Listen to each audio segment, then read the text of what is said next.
আপনি মনে করতেছেন যে আপনার সাথে প্রেম করে সে তো সালাতও আদায় করে, বোরখাও পরে, তাহলে সে ইসলামী, তাহলে সে পরহেজগার। এটা মিথ্যা কথা, এটা নিজেকে ধোঁকা দেওয়া, এটা নিজেকে ধোঁকা দেওয়া। আমার এক বন্ধু, সে মাঝে মধ্যে, তার সাথে আমার যখন গল্প হতো মদিনায়, তো তাকে আমি একদিন জিজ্ঞেস করতেছি যে তোমাদের এলাকায়, তোমাদের দেশে, সে ক্যামেরুন, তার বাড়ি হচ্ছে ক্যামেরুন আর দক্ষিণ আফ্রিকার দেশ, যে তোমাদের দেশে প্রেম প্রীতির সম্পর্ক আছে না নাই ছেলে মেয়েদের মধ্যে। তো আমার এই কথা শুনে সে ক্ষিপ্ত হয়ে গেছে, রাগান্বিত হয়ে গেছে। আমি তাকে বলতেছি, ভাই রাগান্বিত হওয়ার কি কারণ? তখন সে বলতেছে যে তুমি ইসলামের অপমান করেছ। বললাম, কিভাবে আমি ইসলামের অপমান করলাম? কি এমন অপরাধ করলাম যে ইসলামের অপমান করলাম? আমি তো একটা জিনিস জানতে চেয়েছি মাত্র।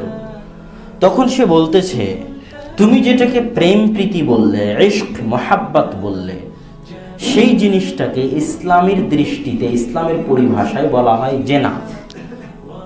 কথা মনে হয় বুঝাতে পারিনি। ছেলে মেয়ের অবৈধ সম্পর্ককে ইসলামে কি বলা হয়? জেনা। তুমি আমাকে এটা জিজ্ঞেস করো যে আমাদের দেশে, আমাদের সমাজে জেনার সম্পর্ক চলে না চলে না।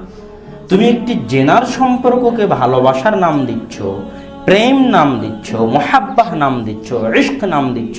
এর মাধ্যমে তুমি ইসলামের অপমান করতেছ, ইসলামের অবমাননা করতেছ। কেননা ইসলামের নিকটে এই সম্পর্কের নাম জেনা। তো আপনি যার সাথে প্রেম করেন, সে যদি আপনার কাছে সালাত আদায় করার কারণে, বোরখা পড়ার কারণে পরহেজগার হয়, তাহলে আপনি ধোঁকায় আছেন। আপনাকে বলতে হবে, আমি যার সাথে জেনায় লিপ্ত আছি তাকে আমি বিবাহ করতে চাচ্ছি, এটা বলতে হবে।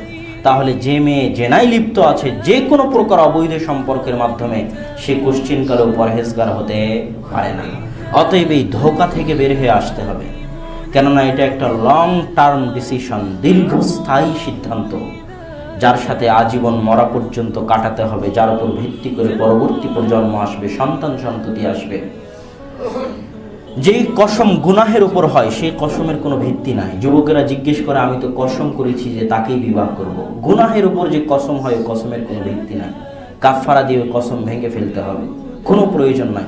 তওবা করে ফিরে আসতে হবে এবং সেই মেয়েকে বিবাহ করতে হবে যে পরহেজগার, যে তাকওয়াবান, যে আল্লাহ ভীরু।